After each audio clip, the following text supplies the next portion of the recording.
All right, let's do it. Ooh, how about Danny Dimes, boy? Pretty impressive. Sorry, I had to start with that. I had to lead with that. I'm just happy. Yeah, I would be happy too. I mean, if you got Saquon Barkley out, you guys need hope for something. So. Yeah, and that's why I'm kind of putting that out of my brain for now.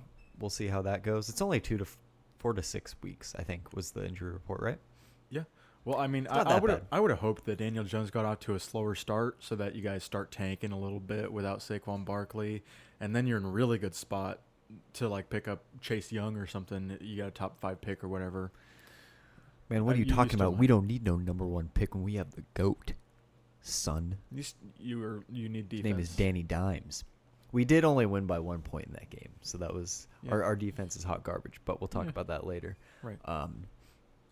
All right, so let's just do a quick recap of Thursday night because our last podcast got fucked up for reasons unknown. Don't know what went wrong with the audio, but it happens. And I want to lie about this, but I put a $300 bet down on the Green Bay Packers to win 24-16. And I went against my my Eagles hate, and I picked the Eagles to win that game because I legitimately thought they were going to. In fact, if that podcast had gone up, it would have been audio evidence of me basically predicting that game script, essentially. I said that the Eagles would outshoot the Packers. The Packers defense would come back down to earth. Yeah, I just saw Aaron Rodgers attacking the subpar Eagles defense and just putting up crazy numbers like quarterbacks have in the past few weeks against the Eagles. But yeah, that's all right. I'll take that L and lose $300 on that. That's fine. I'll take that that good old W to start the week. Let's move on and get our game picks going on here. Why don't you go ahead and start the first game? Panthers Texans. I am going with the Houston Texans in this one. I got a score of 30-14.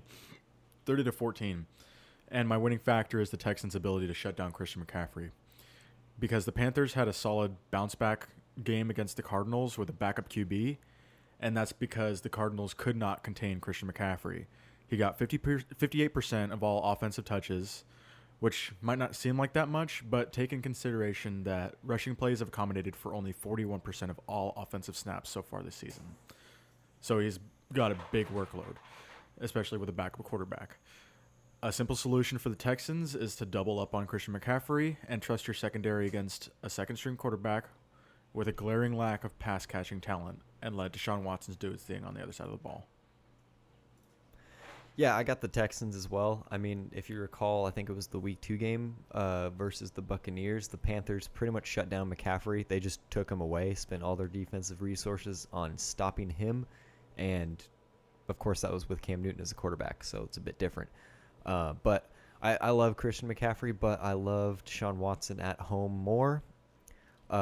Also, every Texans starter this week is healthy on offense and defense for the most part. And look, if Kyle Allen, the Panthers' backup quarterback, has a performance anywhere near similar to last week, Carolina might take it, but I am definitely not counting or betting on that happening again.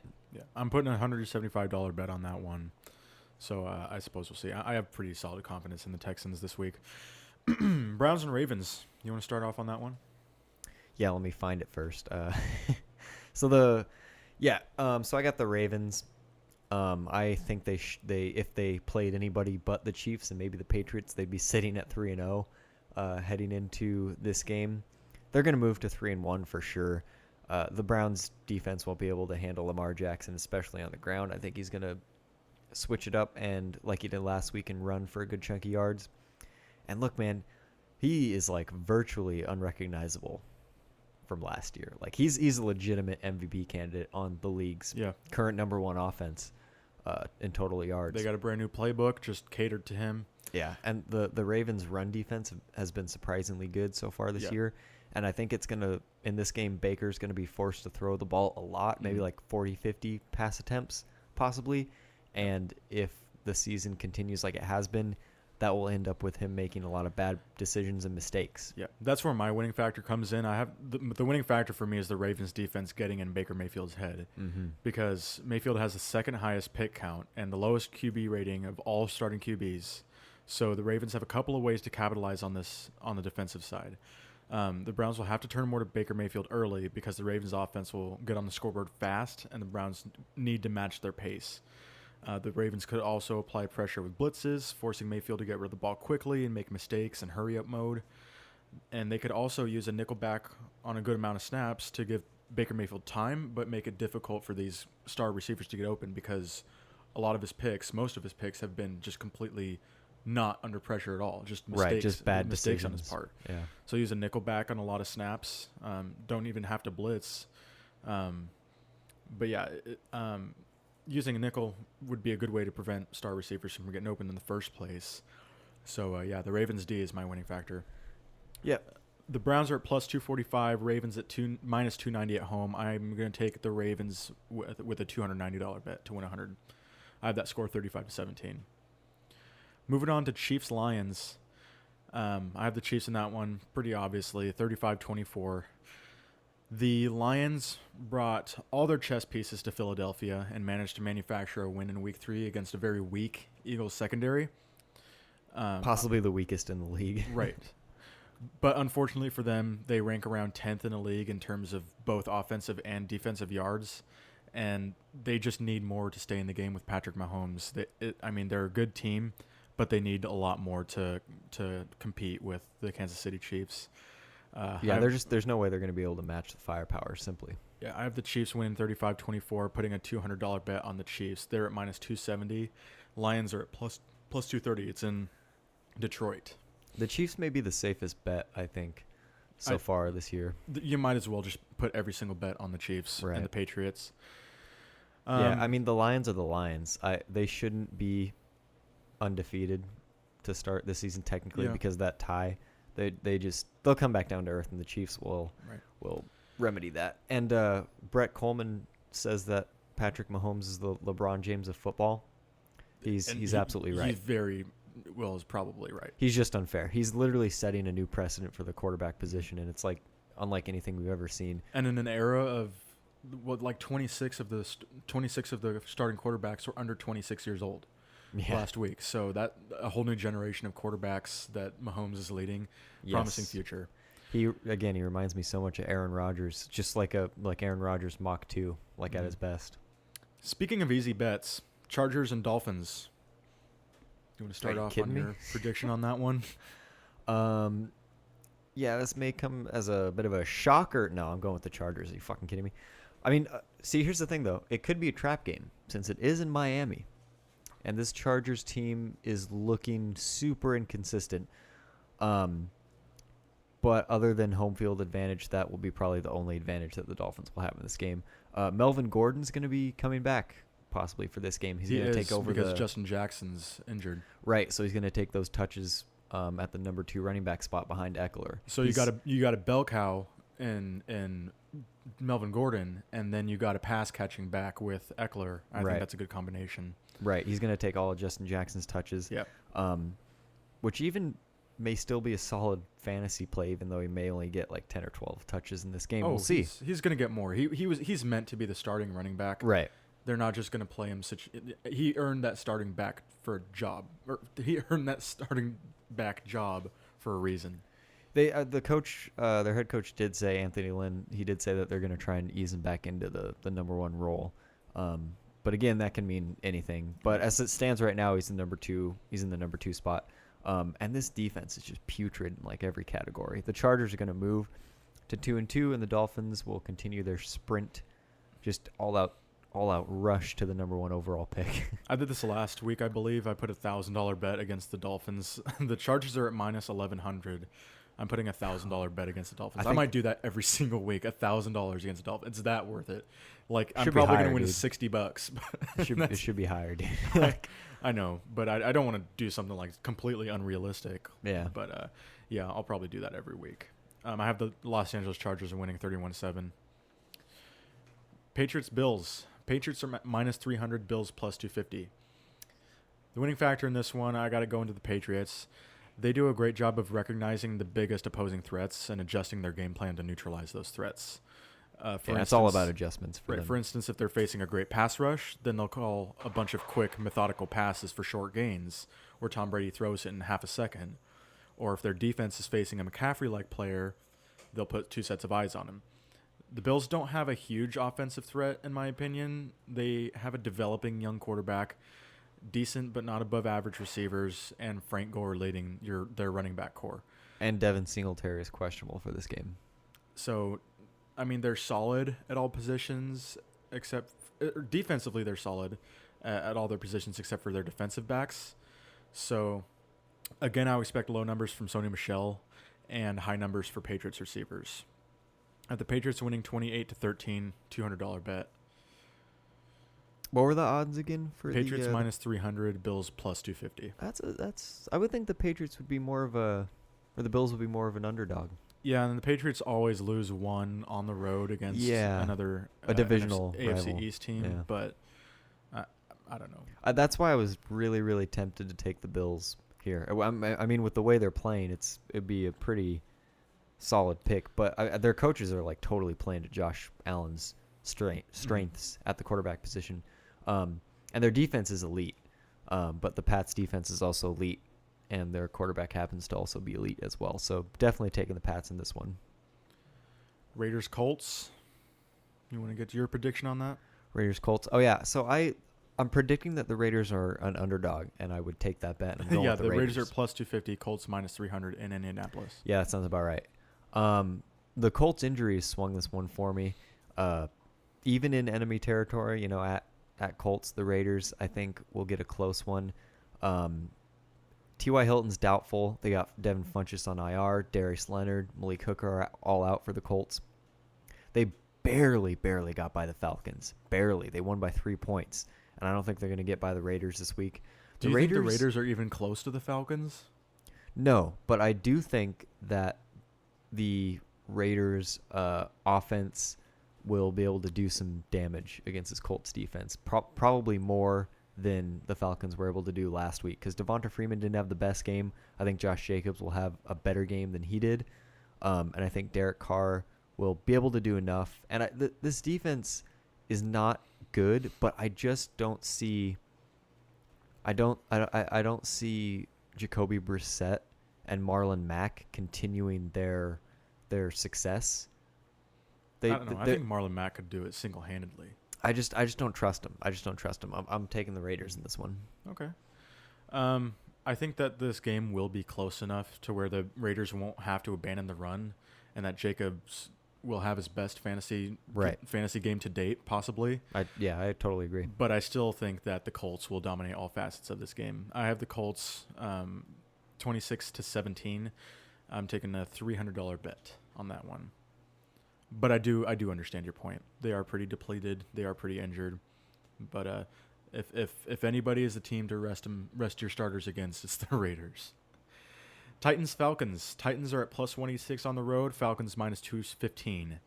I have the Atlanta Falcons winning this one 27-21, a one-score game. My winning factor is that the Falcons started to turn things around in Week 3, getting the ball into important hands and scoring on their last 4 possessions of their loss to the Colts.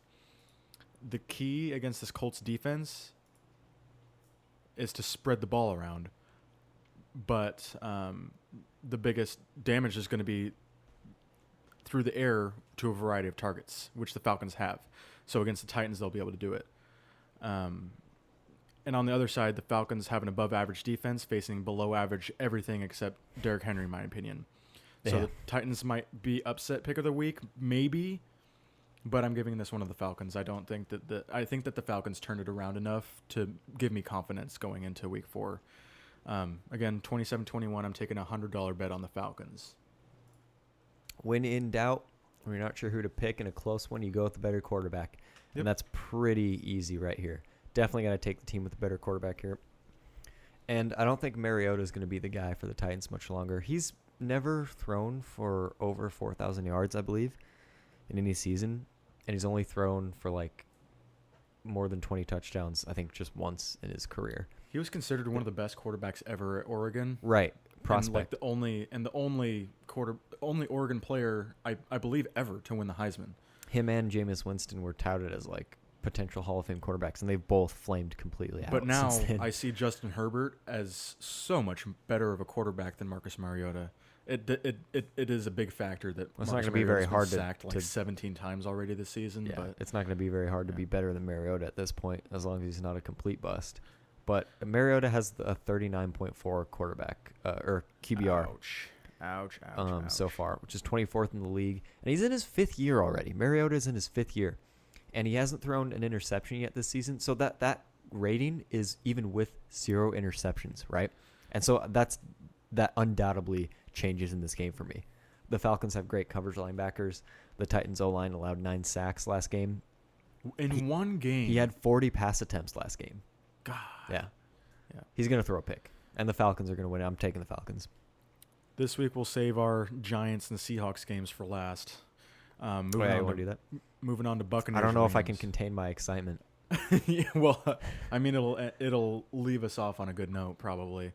Buccaneers Rams. Buccaneers are plus 360 on the road. Rams minus 450 at home. And I'm going to take the favorite Rams here, 31-16. Yes, this is a very talent-poor and inexperienced defense for the Yeah. Buccaneers. And my winning factor is Cooper Kupp just roasting that defense.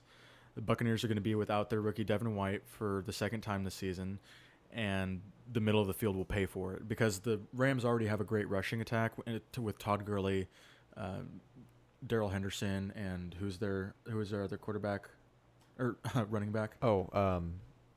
Malcolm Brown. Malcolm Brown. There you go. So they're really set on the running side of things, and the Bucs are already inexperienced at corner behind Vernon Hargreaves, who will have his hands full with either Brandon Cooks or Robert Woods. And at safety, for that matter. And at every other Right. defensive position. At defensive back. Right. So Jared Goff is going to fully utilize Cooper Kupp's home run presence on Sunday. I think that Cooper Kupp is going to have a huge game. 31-16 Rams. I have a $300 bet on the Rams.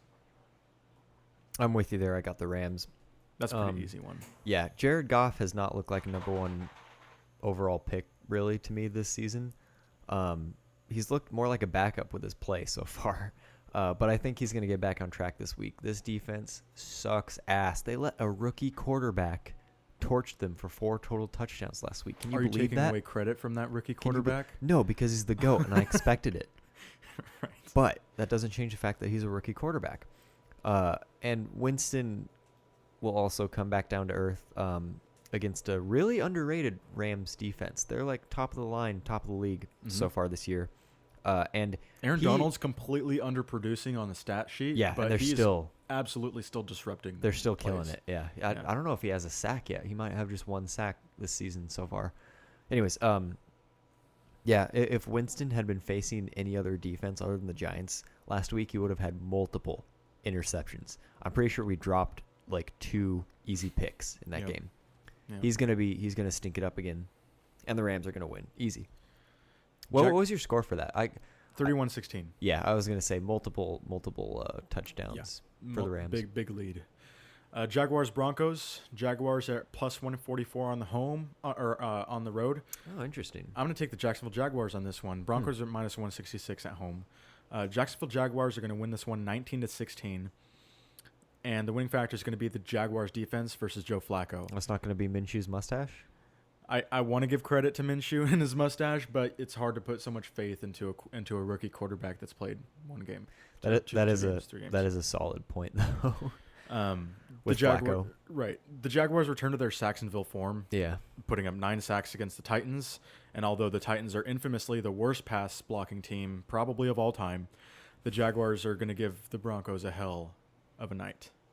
It's going to be tough to get a run game going against them, and it appears their new offense led by Gardner Minshew, it appears right now maybe it's capable of an upset. So I'm going to go with the underdogs here, Jacksonville Jaguars. I'm going to put a $100 bet on them.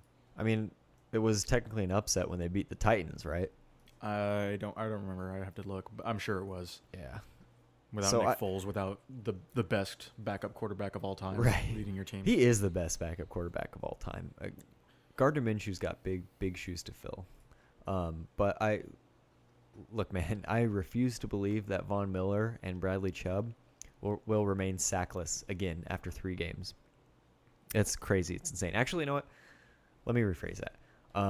I don't think that the Denver Broncos defense will remain sackless after 3 games. They don't have a single sack. They don't have a single sack this season. Wow. After 3 whole games. Mustache Minshew has looked good, and he's like limited his mistakes. He definitely doesn't have superior arm talent. Joe Flacco's definitely a more talented quarterback than he is.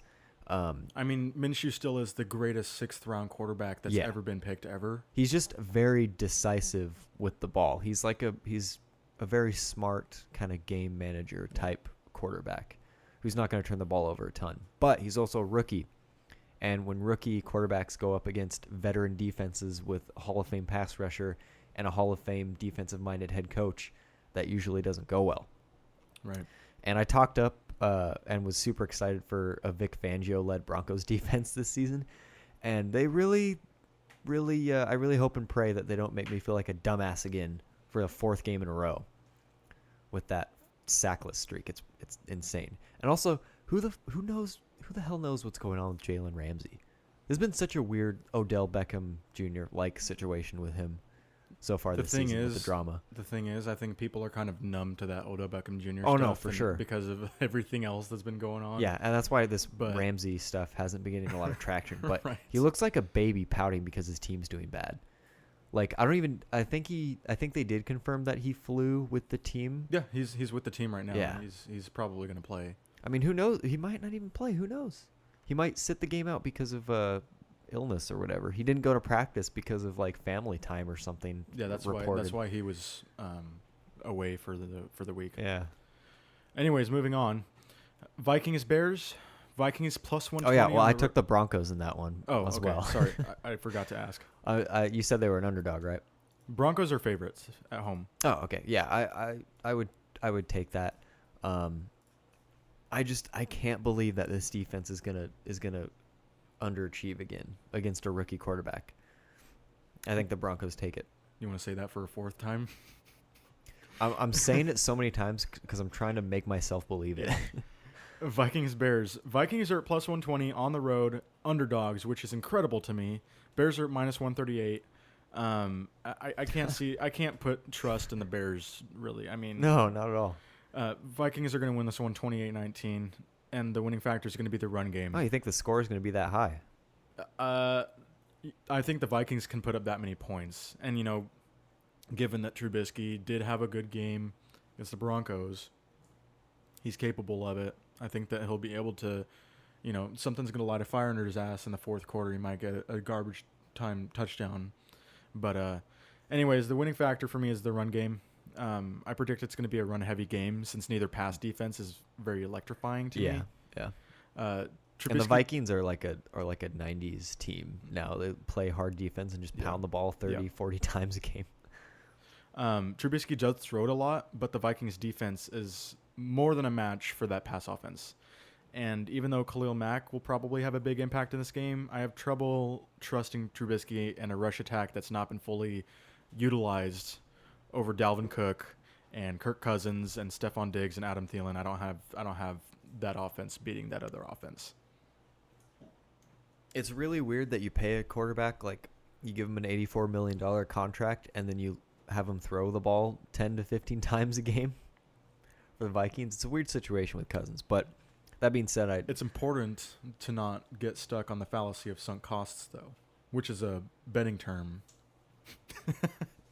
Wow, that sounds like you might have had a background in sports betting. I do have a background in sports betting, and, wow, and weird. I think that anybody who's lost thousands of dollars in regular gambling, that there's a thing called the fallacy of sunk costs, which means you don't keep throwing money trying to chase money that you already lost. I think if you bet on the Bears this week in this game, then you would be doing exactly that. I got the Vikings winning this one, and I think Dalvin Cook's going to be the huge difference in this game. And the Vikings' success is going to depend completely on him. I have a $100 bet going on the Vikings underdogs on the road. And so the thing is, you can't count on either of these quarterbacks. That's why the run game is such a big factor for me. Yeah, and these two defenses are like top 5.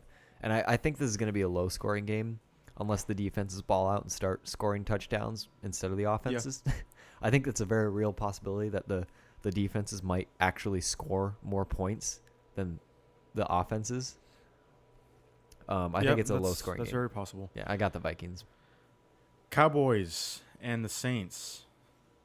The Saints are not a bad team with Teddy Bridgewater, I don't think. I mean, I knew coming into the Seahawks-Saints game that it was still going to be a challenge.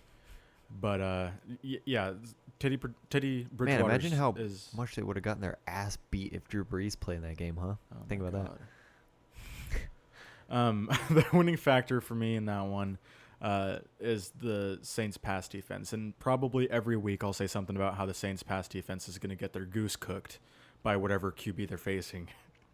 Dak Prescott is no joke. The Cowboys will get off to an early lead, and I'm not criticizing the Saints' offense, but if they don't take advantage of every little opportunity that they get, which they won't be able to with a quarterback that hasn't started that much over the past few years, they will not be able to keep up. that. You're not riding the Teddy B train? No. Oh, come on, man. I'm all pissed off at him. Disrespect to Teddy B. I have the Cowboys winning this one 30-20. Putting the Cowboys are at minus 144, so I'm putting down a $144 bet. So I'm not saying that I'm going to put a $500 bet on the Cowboys. I do think the Saints are a very good team, and I think it might be as close as 10 points. But I don't see it happening against the Cowboys. I think you're letting your Seahawks fan hate and bitter resentment from that last week's game influence your judgment a little bit too much. That being said, I'm taking the Saints and go Giants, fuck the Cowboys. Completely unbiased opinion right here. Listen, man. Teddy Bridgewater and the Saints were, albeit just barely able to eke out a win against the Seahawks. But listen, man, Russell Wilson, you got to give credit where credit's due. He's a way better quarterback than Dak Prescott, in my opinion. I agree. I think this is going to be a shootout. You got Ezekiel Elliott, Alvin Kamara, two of the best running backs in the league. Michael Thomas, Amari Cooper, two elite offensive lines. Some of the best offensive weapons in the game, in this game. And it's going to be a grudge match from last year's game, from that super close game late in the season when the Cowboys won 13-10. I don't think Who Dat Nation forgot about that. I think that's fresh in their minds. The Who Dat Nation does not forget much. No, they shouldn't. Yeah, shootout in this game for sure. I'm taking the Saints. Again, I think if the Seahawks and Russell Wilson, I think if the Saints were able to do that to them last week, I think they'll be able to win this game. This game where they will be definitely looking for revenge from last year. Keep in mind that the Seahawks completely wrecked themselves. They had bad play calling. They had bad special teams. You think the Cowboys aren't capable of doing that? Protection. They're very capable of doing that. The Seahawks had a very uncharacteristically bad game, and I don't think that the Cowboys will. I would bet a lot that the Cowboys would. They always do every season. Bengals Steelers, good division match. Not really, because they're both 0-3, but yeah. Yeah, that's a good point. This is going to be garbage. Battle of the 0-3 teams on Monday Night Football. It's going to be great. I have the Pittsburgh Steelers winning at home. They're at minus 186. Bengals plus 160. My winning factor is that AJ Green is still gone, and Andy Dalton is not doing well in his absence. And to pair with that, he has the fourth most passing attempts in the league because opposing teams have been able to remove Joe Mixon as a threat pretty steadily through 3 weeks of football. So I think it's a pretty similar situation to the Carolina Panthers, where if one piece of their offense is neutralized, Christian McCaffrey, then they fail to produce. And on the other hand, the Steelers have their backup Mason Rudolph in, who's not been awful. And he was kind of awful last game. As long as they can match the Bills, 49ers, and Seahawks' success against the Bengals, they should be all right at home. I think that it's an easy one for me. I have the Pittsburgh Steelers winning 20-10. Oh wow! I think it's going to be closer than that. Look, my AFC North division winner prediction isn't looking so good. I get that, and I'm gonna go against them again. Look, nobody thought that Ben Roethlisberger was going to be done for the season after one game, but that's how it goes sometimes in football. I'm just gonna simply go with the better quarterback here, which is Dalton. Although, is he really like that much better than Rudolph? Small sample size. I would say pretty much no matter what, if Mason Rudolph is adequate, if Mason Rudolph is average, Andy Dalton has been slightly below average. Yeah. Like I throughout his just whole career. I just think so. he'll make less mistakes than Rudolph, which will be the difference. And I think Joe Mixon's looking better. And with two terrible defenses for the Bengals and Steelers, I think the game script for both might be a ton of runs for both Mixon and James Conner. I think those will even each other out, and I think Andy Dalton will just simply make better decisions at the quarterback position than Mason Rudolph, who looked not good against the 49ers last week. Given the fact that this is going to be a Monday night poop show, I'm only going to put $100 down on the Steelers. And now, for the moment you've all been waiting for, the time that we get really excited and talk about how our teams are going to win. There's a goat in our room. That's weird. Do you know what his name is? I'm unsubscribing. His name is Danny Dimes, bitch. I'll let you talk about the Seahawks first. What the hell? Okay. That was all I leave it off had. at Danny Dimes. That's fine. Seahawks Cardinals. Seahawks are minus 225 on the road against the Cardinals plus 192. I have the Seahawks winning this one 40-20. And the winning factors. 40-20. You're such a homer. Okay, so let me explain why. It's because Russell Wilson has resurged. Get out of here with your score prediction. Last week 40 was points. the first sign of the magic between he and Lockett of this season. He has targets. He's been forcing it a little bit too much to Metcalf, but if he uses DK Metcalf sparingly and targets Will Dissly and Tyler Lockett with consistency, those are winning formulas. Chris Carson can't have a worse week than week 3, so there's a guaranteed bounce back for him pretty much. We are going to have to leave this one in the hands of one of the best front sevens on paper in the NFL to disrupt Kyler Murray, because I do think that he is going to create problems against Seattle. Seattle has, in Arizona, there's weird crap that happens in Arizona. To put it delicately, your defense is doo-doo. Probably, secondary maybe. But probably some of the worst moments in Seahawks history. One of the worst moments in Seahawks history ever have happened in that stadium. Yeah. And that weird stuff happens there. You got the Drew Stanton dance, which if you don't know what that is, look it up on YouTube.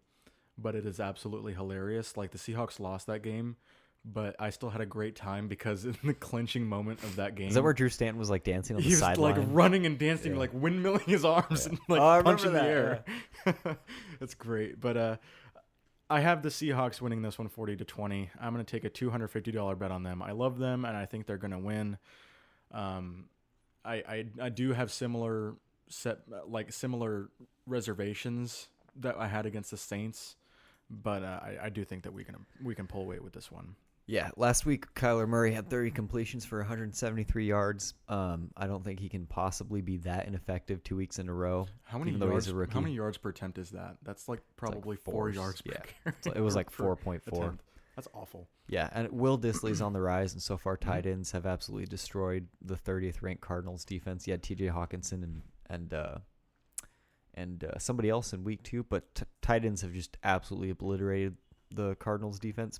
Oh, Greg Olsen caught 2 touchdowns on them week 3. Will Dissly got 2 touchdowns last week, so Yeah, he's the GOAT. He's the best. He's on the rise for sure. Yeah. Definitely not the GOAT. You can't look like that. Listen, man, I'm sorry. If you're ginger, this is why Andy Dalton is bad, okay? And this is why Andy Dalton will not be a Hall of Famer. I mean, among other reasons. He's the GOAT. Listen, GOATs cannot be they can't be ginger with freckles. Like, I'm sorry. Tom Brady We're is a gonna have to take our handsome whole man. Tom podcast Brady's a down because model. of hate speech. It's just like the first podcast that we do, like a video podcast, and reveals that I'm actually ginger. When we're successful in 10 years, somebody's going to go back and look at our 6th podcast and hear that Josh is saying that Listen, gingers can't be goats. I have nothing against ginger, like red-haired people. It's just if you're playing football, like name one Hall of Fame football player that has red hair. You can't do it. You just simply can't. All right, I'm sorry. It's just historical facts. That's all I'm That spewing might be right one now. for Google. Anyways, moving on to Redskins Giants. Who do you have in the Seahawks Cardinals game? Oh, I have the Cardinals by 50-6. No, I'm just kidding. I have the Hawks. Okay. I think they're going to win that one pretty handily. I don't know if they're going to score 40 points, but I do think they'll be able to outscore the Cardinals. Okay. I'm going to have a cigarette break while Josh talks about the Giants. Is that what? Dude, stop chugging that fucking bottle of... Jesus Christ, man. That's a whole bottle of vodka. Chill. Anyways, yeah, Skins at Giants. I have the Redskins. No, are you fucking kidding me, dude? It's Danny Dimes. That doesn't roll off the tongue very well for me. I'm staying consistent so far with my Giants season predictions, and I'm 3-0 on their schedule this season, and I'm about to be 4-0 because the Giants are going to win this game, and DJ is going to be awesome because he's the GOAT. And this Redskins team is just awful. I hate the Redskins enough, and they make it real easy. They make my job as a Giants fan really easy when they're this garbage because I hate them, and they're trash. We'll ride the momentum of Danny Dimes to a W this week. We'll move to 2-2. Our defense, look, I'm impartial. I say it every week, and I say it to you all the time. I am impartial. Mm-hmm. Our defense is holier than Swiss cheese. Mm-hmm. Okay? It might as well be. We might as well put a slice of Swiss cheese in there to play cornerback because nobody can cover anybody on our defense. But we won't have to worry about that because the Redskins have conveniently at quarterback Case Keenum, who had, about 14 turnovers last week. And he's just, look, DJ is just going to score more points than Case Keenum. Daniel Jones is just going to outplay a bad quarterback. And we're going to ride the GOAT to another W. Simple as that. Listen, I want to talk about this a little bit quickly. Yeah, what is your score really quick? Is it anywhere close? No, I have the Giants winning by at least 2 touchdowns. Wow. That's pretty generous. I don't really think it is. I know Saquon's out, and that's why I don't have them winning by more. But we got Daniel Jones, Sterling Shepard, and Evan Ingram both had over 100 yards last game. Those are 2 really solid players, and our wide receivers are more healthy. Cody Latimer is going to be back in this game. And they're much better than people give them credit for. And yes, they're at the best that they're going to be before Golden Tate comes back. So and the GOAT is a GOAT for multiple reasons. He can run the football too. Let's run some read options in this bitch. Let's get this offense going. All right. I don't know if they had planned any of their playbook around Daniel Jones, though. We'll see if probably we'll see if they have something new with Daniel Jones, but I'm pretty sure they have their plan playbook. all you want for the GOAT. It's not going to matter. I think that they had plays written for pretty much one of the slowest quarterbacks in the freaking league. Well, listen, and I want to talk a little bit about that too because my heart hurts for Eli Manning, but it like almost made me cry when you see Eli Manning like going over and congratulating and putting a hand on Daniel Jones's shoulder and like encouraging him when he's doing well and just being what he's done his whole career, just being a good soldier, a great teammate, Hall of Fame teammate. But it's just time. It's just time. He's the guy that didn't make the roster, so they made him team manager because they didn't want him to feel bad. No, he's the best. He's the best goddamn backup quarterback in the league right now. Oh, okay. He is. Eli Manning. If Eli Manning is not starting for us this season as the backup, he is the best backup in the NFL right now, and I will stand by that. I will die by that. I love Eli Manning, but it's the GOAT's time. Okay, you ready for my prediction? Sure, go for it. I am going to end this episode with a little bit of controversy because I'm going to go with the Washington Redskins 26-24. Go away. With a $200 bet, I'm going with the Redskins, the underdog. And my winning factor is going to be Case Keenum. I wish you'd bet more so you could lose more money. My winning factor is Case Keenum to Terry McLaurin, and that is an intentional mispronunciation. I am referencing the supercar. These two got things started up early in week 1 versus a weak Eagles secondary, and McLaurin is the wide receiver one the Redskins have been searching for. McLaurin trails only Marquise Brown, the first wide receiver selected in the draft, in receiving yards for rookies, and leads all other rookies in every other receiving category. Keep in mind, the Redskins' offense is not talent poor. They have Adrian Peterson, Vernon Davis, who had a sweet touchdown last week. He's also like 47. He had a sweet touchdown last week. He had a Vance McDonald-style he jumped over somebody. That 47-year-old jumped over a man. You think he can't do that to your puny Giants defenders? I think he could, but I don't think it's gonna matter. It's weird to consider this as an upset because the Redskins are definitely the better team, If in they- my opinion. Wait. I really think that they are. I don't give Daniel Jones. I'm not hopping on the Daniel Jones bandwagon just yet. I think that there's still a little bit of quarterback mix-up going on there. But I'm putting a $200 bet on the Redskins. There is no way. Look, man. I can understand impartially again that if people think that the Redskins have a better team. But I'm sorry, did you see Daniel Jones play football last week? Did you forget that he played football last week? Did you watch him I at saw all? Daniel Jones playing football, yeah. Yeah, he looked pretty. He didn't look too bad. Not too shabby, huh? Not too shabby. You know, it's interesting because. Did you see Baker Mayfield play last year, and then this year he's completely pooping the bed? Well, listen, when you take, I think psychology actually has a lot to do with it, and our coaching staff is better than a lot of people give them credit for. Exactly, and here's the thing about psychology: it's that Baker Mayfield was crudely overhyped with Odell Beckham Jr. and Jarvis Coming Landry into this season. Yeah. right, and he absolutely did not live up to it, and he's crashing and burning now. So far, Yeah. Daniel Jones, on the other hand, He's hyped up. He's hyped up almost just as much. Well, maybe not nearly as much, but I mean, you're putting expectations like that on a rookie. Come on. Nobody gave him a chance.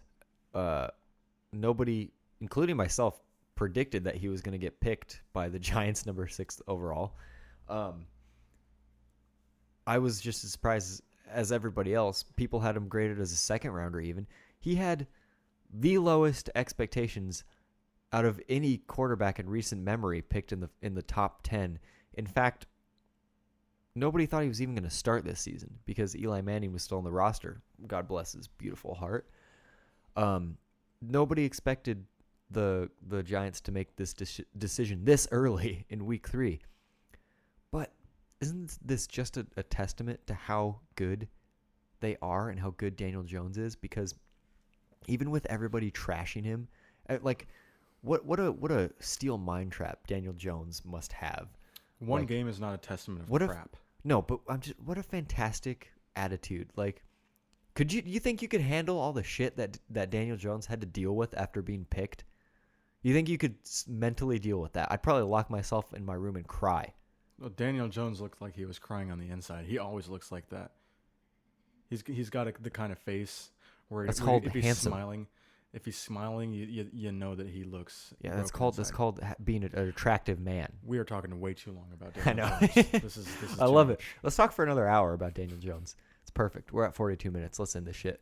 The Giants are so gonna win this game. They're so gonna win this game, and I hate the Redskins so much. We beat the Redskins at least one time every year, and we're gonna do it again.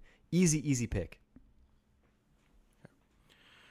Anyways, That's it for our picks. I'm already 0-1 on the week, so I guess we'll see how everything goes. I'm gonna go to the casino and actually make some actual bets. So maybe we'll and lose see. more money.